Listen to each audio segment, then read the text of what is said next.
तो नमस्कार दोस्तों।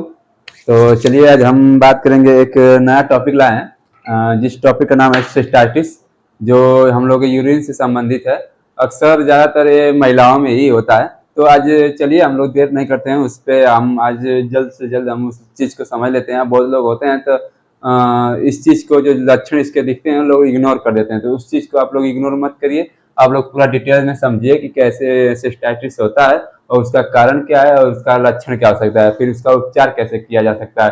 क्योंकि ये आगे चल के आप लोगों को बहुत जोखिम ही सहना पड़ जाएगा, इसलिए हम सोचें कि आज आप लोगों को बता दें। तो चलिए देखते हैं। देखिए, सिस्टाइटिस होता क्या है। जो जो हम लोग को मूत्राशय मूत्र मार्ग होता है, जो ब्लैडर, उसमें सूजन आने की स्थिति, जैसे अगर कोई भी पाइप है, अगर उसमें अगर रुकावट होने लगेगी तो आपका जाहिर सी बात है कि पानी तो आगे तक फ्लो नहीं कर पाएगा। इसके वजह से वैसे हम लोग की एक होती है ब्लैडर, जो मूत्र मार्ग होता है, उसमें सूजन आने की वजह से उसमें होता क्या है, जो हम लोग का यूरिन है सही से निकल नहीं पाता है। इसके वजह से उसमें सूजन आ जाता है। सूजन आने के कारण ऐसी दिक्कतें होती है। जो ये जीवाणु होते हैं, जो जीवाणु संक्रमण यूटीआई, ये आमतौर पर ये जीवाणु की वजह से ही होते हैं। जो जीवाणु होते हैं यही इसमें होता क्या है कि उसमें जाके इन्फेक्टेड करते हैं। इन्फेक्टेड करने की वजह से जो यूरिन की ब्लैडर की जो दीवारें होती है वो मोटी हो जाती है। ठीक, फिर उसके बाद देखेंगे इसका जो कारण होते हैं, उस चीज को आज देखेंगे। देखिए,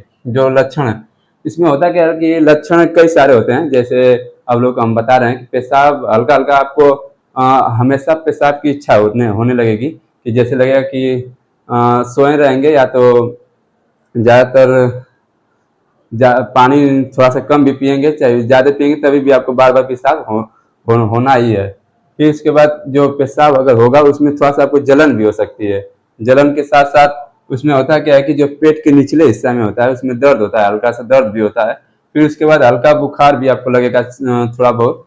और उसके बाद पेशाब में जलन तो होता है। तो आप उस चीज़ को देखिए और आप लोग समझिए कि हमको सिस्टाइटिस नामक एक बीमारी है, जो वो होने लग रही है। ठीक, तो उस चीज़ को आप लोग इग्नोर कर देते हैं। उसी चीज़ को आप लोग जाके थोड़ा सा डॉक्टर से सलाह लेके अब इलाज करा लें। ठीक, फिर उसके बाद देखते हैं कारण क्या हो सकते हैं। इसके मुख्य मुख्य कारण देखिए, जैसे होता है कि ये मुख्य रूप से बैक्टीरिया के कारण होता है। जो ई कोलाई की बैक्टीरिया होती है, जो दो टाइप के होते हैं। ठीक, एक बैड बैक्टीरिया होती है, एक गुड बैक्टीरिया होती है। इसमें होता है कि जो बैड बैक्टीरिया होती है, वही जो हम लोग मूत्राशय मार्ग होता है, उसमें प्रवेश करने के वजह से होता है।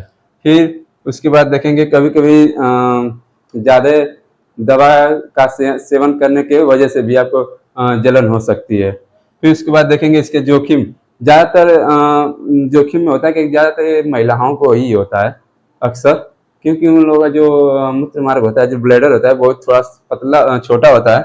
छोटा होने के कारण ही उसमें ज़्यादातर ऐसी स्थिति देखने को मिलती है। फिर उसके बाद होता है कि जो जब वो लोग गर्भावस्था होती है, जैसे प्रेगनेंसी होती है उन लोगों को, उस टाइम अगर उन लोगों को शुगर है, डायबिटीज, तो उसमें भी आपको ऐसी स्थिति दिखने को मिलेगी।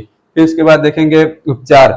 उपचार तो हम नहीं बताएंगे, लेकिन अब जो डॉक्टर होते हैं गायनी के अच्छे डॉक्टर, जो इसके जो सिस्टाइटिस को बढ़िया प्रॉपर तरीके से बता सकें, आप उस डॉक्टर को दिखाइए और बढ़िया से प्रॉपर तरीके से समझिए उनसे, और फिर ही आप लोग कोई इलाज लीजिए। ये नहीं कि मतलब अपने मन से जाएं, कहीं भी दवा ले लें और हो जाए ठीक। लेकिन आप लोग कोई अच्छे डॉक्टर को दिखा के ही इलाज कराइए। ठीक, फिर होता क्या है कि बहुत लोग इस चीज़ को इग्नोर कर देते हैं। इग्नोर मत करिए। होता है कि जो अगर टाइम पे आप इलाज इसका नहीं कराते हैं, तो एक धीरे धीरे किडनी तक पहुंचने लगती है। अगर किडनी तक पहुंचने लगेगा तो आपको बहुत ज़्यादा आपको जोखिम आपको झेलना पड़ेगा और ज़्यादा परेशानी आपको हो सकती है। तो आज के लिए इतना ही, और आशा करते हैं आप लोग समझ गए होंगे। तो अगर समझ गए होंगे तो लाइक शेयर कमेंट जरूर कीजिएगा और सब्सक्राइब भी कर लीजिएगा। धन्यवाद।